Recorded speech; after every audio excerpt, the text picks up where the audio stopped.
আসসালামু আলাইকুম রহমতুল্লাহ।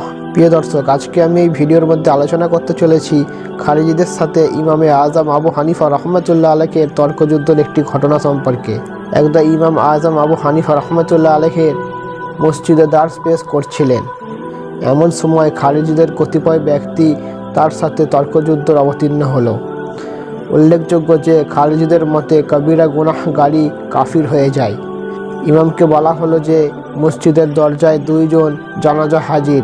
তার মধ্যে একটি হলো মদ্যপানকারী, যে অধিক মদ পানের কারণে শ্বাসরুদ্ধ হয়ে মারা গেছে। দ্বিতীয়টি হলো এক ব্যভিচারিণী, যে ব্যভিচারের ফলে গর্ভধারণের ভয়ে আত্মহত্যা করেছে। ইমামে আজম আবু হানিফা রহমতুল্লাহ আলাইহের উপস্থিত লোকেদের জিজ্ঞাসা করলেন যে এরা কোন ধর্মের, কোন গোষ্ঠীর সাথে সম্পর্ক ছিল। এরা কি ইহুদি? বলা হলো না। এরপর জিজ্ঞাসা করা হলো তারা কি খ্রিস্টান? জবাবে বলা হলো না। তারপর জিজ্ঞাসা করলেন তারা কি অগ্নি পূজক নন? বলা হলো না।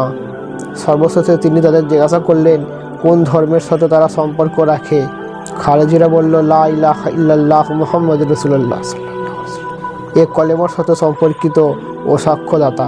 ইমামে আজম তাদেরকে জিজ্ঞাসা করলেন কলেমা তাইয়্যিবা শাহাদাত কি ইমানের এক তৃতীয় অংশ, এক চতুর্থ অংশ, না এক পঞ্চম অংশ? তখন তারা বলল ইমান বিভিন্ন ভাগে ভাগ করা যায় না। এরপর ইমাম আবু হানিফা রহমতুল্লাহ আলাইহি জিজ্ঞাসা করলেন এ সাক্ষ্যর সাথে ইমানের সম্পর্ক কি? জবাবে খারেজিরা বলল পূর্ণাঙ্গ ইমান। ইমামে আজম আবু হানিফা রহমতুল্লাহ আলাইহি বললেন এমন ব্যক্তির সম্পর্কে প্রশ্নর কি অর্থ থাকতে পারে যাদের মুমিন হওয়া বিষয়ে আপনারা নিজেরাই স্বীকৃতি দিয়েছেন? খারেজিগণ বলল যাক, এখন আমাদের বলুন এরা কি জান্নাতি না জাহান্নামী?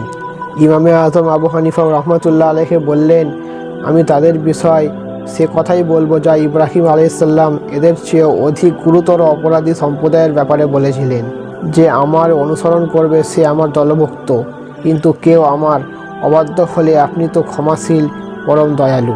এই ব্যাপারে ওই কথাই বলবো যা ঈসা আলাইহিসসালাম এদের চেয়েও বড় গুনাহগার সম্প্রদায়ের সম্পর্কে বলেছিলেন। আপনি যদি তাদের শাস্তি দেন তবে তারা তো আপনারই বান্দা, আর যদি আপনি তাদের ক্ষমা করেন তো আপনি পরাক্রমশালী প্রজ্ঞাময়। আর যখন নূহ আলাইহিসসালাম তার সম্প্রদায়কে বলেছিল আমরা কি তোমার প্রতি বিশ্বাস স্থাপন করব, অথচ খুব কমই লোক তোমাকে অনুসরণ করছে। ইমামে আজম কোরআন থেকে আরও বললেন তারা কি করত তা আমার জানা নেই, তাদের হিসাব নেওয়া তো আমার প্রতিপালকের কাজ। যদি তোমরা বুঝতে মুমিনদের তাড়িয়ে দেওয়া আমার কাজ নয়।